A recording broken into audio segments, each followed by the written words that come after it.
The myth of multitasking. I first heard about the myth of multitasking on NPR radio. They were doing a program on it. And I was really surprised at the information I was hearing because I considered myself a good multitasker.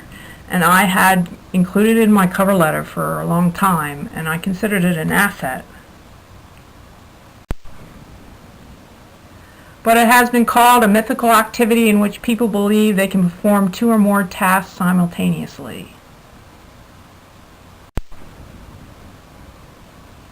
So we're not really multitasking, we're not really doing 2 things at once, but we're switching back and forth between tasks.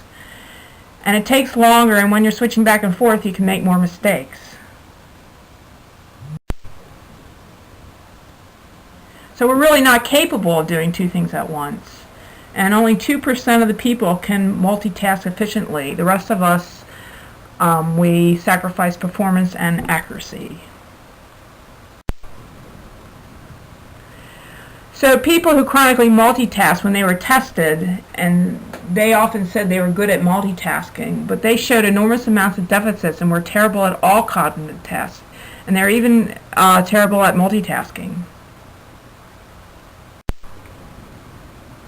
It can take over 20 minutes to recover from switching tasks, and although you may feel like you're accomplishing more because you're doing a lot of things, switching back and forth, it can cause you to drop 40% in productivity.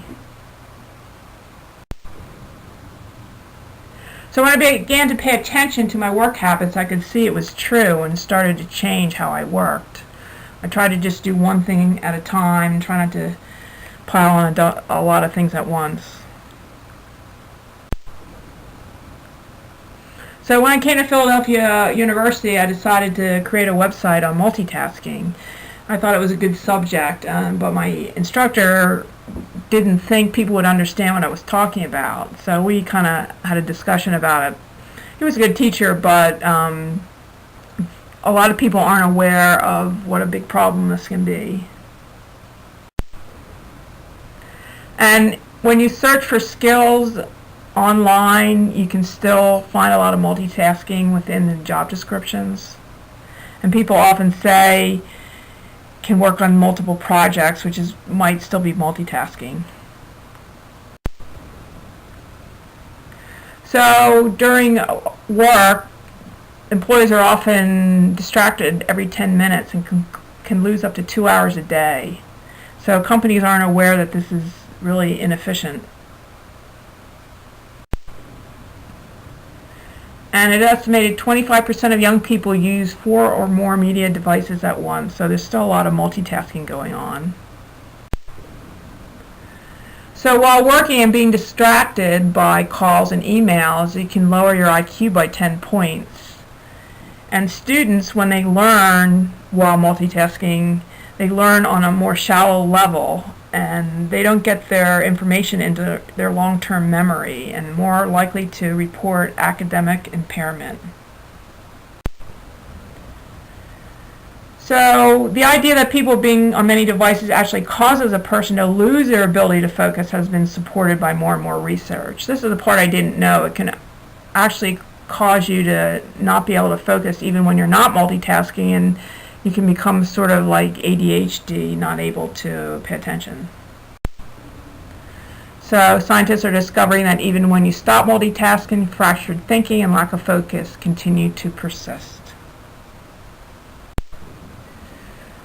So more and more people are becoming educated about the downside of multitasking. So if you look it up, most of the websites, most of the information is telling you not to multitask. So I even recently heard an advertisement on KYW put out by Drexel University on the downside of multitasking, telling you how to just do one thing at a time. So people probably won't stop multitasking, but you have to make good decisions when to do it. Now you can listen to classical music, you can have something on in the background, but as far as music goes, no lyrics. So you have to calculate the odds of making an error and the impact of that error. So if something's really important, the best thing to do is not multitask. And if you can stop multitasking as much as you can, it's probably helpful, or be aware of the consequences. Thank you.